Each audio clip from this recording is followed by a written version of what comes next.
प्यारे बच्चों, आप सभी को के चौधरी का नमस्कार है और बाबू हरनाथ सिंह सिसोदिया विद्यापीठ की ओर से हिंदी की क्लास में आप सभी का स्वागत करता हूं। इससे पहले की प्रेषित वीडियो में मैंने आपको गद्य विधाएं समझाई थी जो 9th क्लास में आवश्यक हैं, जिनसे प्रश्न पुटअप होते हैं। आज मैं आपको हिंदी की प्रमुख पत्रिकाएं मैं आपको बताने जा रहा हूं कि वो कहाँ से प्रकाशित होती थी और उसके प्रकाशक कौन है, संपादक कौन है, उसका नाम क्या है, मैं आपको बता रहा हूँ, ध्यान से सुनिएगा। कवि वचन सुधा भारतेंद्र हरिश्चंद्र द्वारा संपादित पत्रिका है, काशी से संपादित होती थी। तो उसके बाद आती है हरिश्चंद्र मैगजीन, यह भी भारतेंद्र हरिश्चंद्र जी ने प्रकाशित किया था, इसे काशी से ही।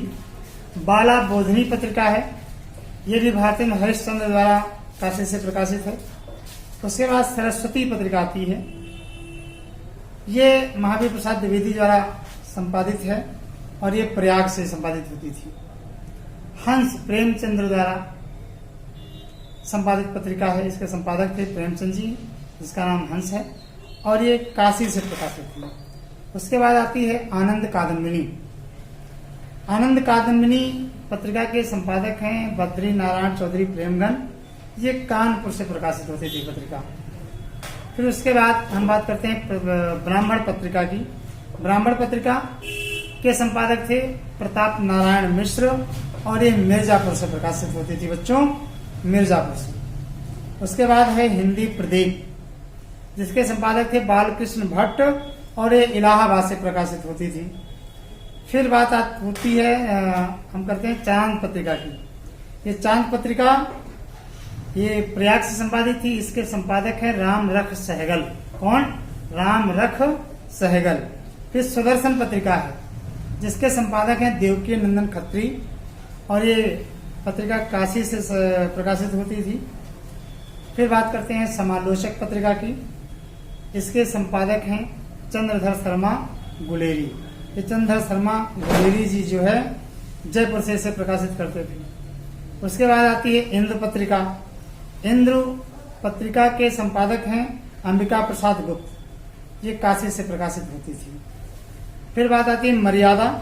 मर्यादा पत्रिका के संपादक हैं कृष्णकांत मालवीय जी, प्रयाग से इसे संपादित करते थे, प्रकाशित थी। प्रकाशन स्थान इसका क्या था? प्रयाग था बच्चों। और फिर है प्रताप पत्रिका, जिसको गणेश शंकर विद्यार्थी जी ने कानपुर से प्रकाशित किया था। फिर बात करते हैं प्रभा पत्रिका की। प्रभा के संपादक हैं बालकृष्ण शर्मा नवीन, जिसे खंडवा से प्रकाशित करते थे बालकृष्ण शर्मा नवीन जी, इस पत्रिका को प्रभा को। फिर बात करते हैं माधुरी पत्रिका की। माधुरी पत्रिका जो है ये प्रयाग से प्रकाशित पत्रिका थी, इसके संपादक थे दुलारे लाल भार्गव।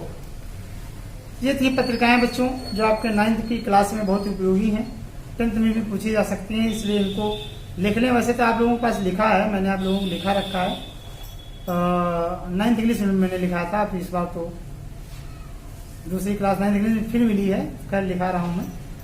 आप जानिएगा और लिखिएगा, इसे सुन करके समझ करके लिख लेना। अब हिंदी की कुछ प्रमुख रचनाएं हैं हिंदी गद्य साहित्य की, जो अक्सर परीक्षा में पूछी जाती हैं। प्यारे बच्चे हमारे जो हैं वो ध्यान से इसे सुनेंगे और कोशिश करेंगे कि बच्चों हिंदी की प्रमुख रचनाएं मैं आपको बता रहा हूँ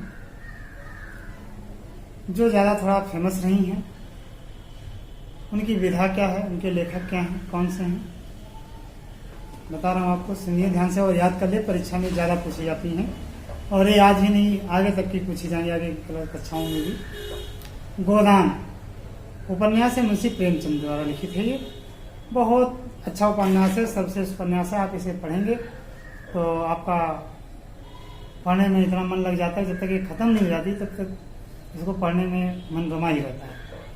मधुआ कहानी है जयशंकर प्रसाद जी ने लिखी है। आवारा मसीहा विष्णु प्रभाकर जी की जीवनी है, इन्होंने जीवनी लिखा है।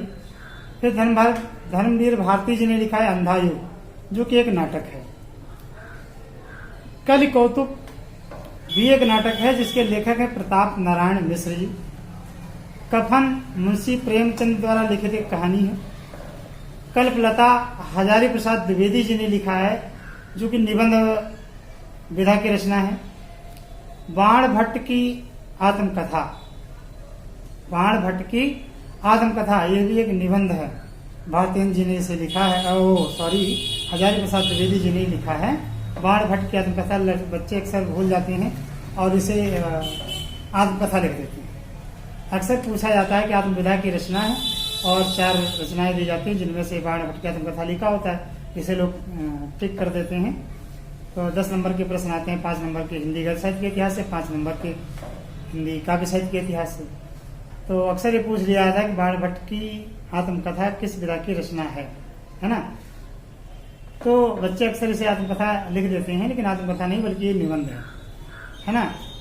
फिर है श्रृंखला की कड़ियां, महादेवी वर्मा जी ने लिखा है, ये निबंध है। स्मृति श्री राम शर्मा जी ने लिखा है इसे, ये शिकार साहित्य विधा की रचना है।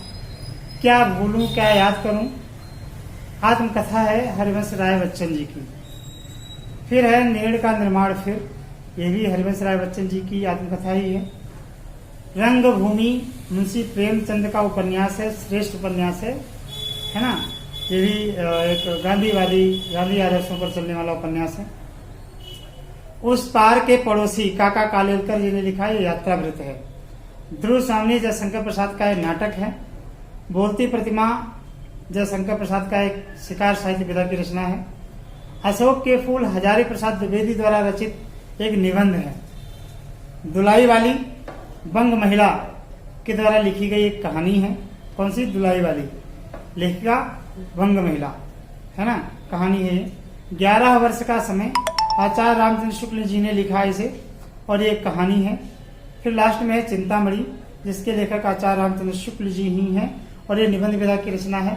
भाग 1, भाग 2 और बहुत सी रचनाएं हैं, लेकिन बच्चों 9th क्लास में इतना पर्याप्त है। इससे क्वेश्चन पुटअप होंगे, इतना आप याद कर लें तो आपका हाई स्कूल में भी इससे मदद आपको मिलेगी, है ना। तो इतना ही आवश्यक है, आप इसे रटिए और याद करिए, नोट्स बनाइए। तब तक के लिए हम आपसे विदा लेते हैं और अगले वीडियो में आपको मैं मिलूंगा तो गद्य के एक पाठ की ओर आपको ले चलूंगा। तब तक के लिए नमस्कार।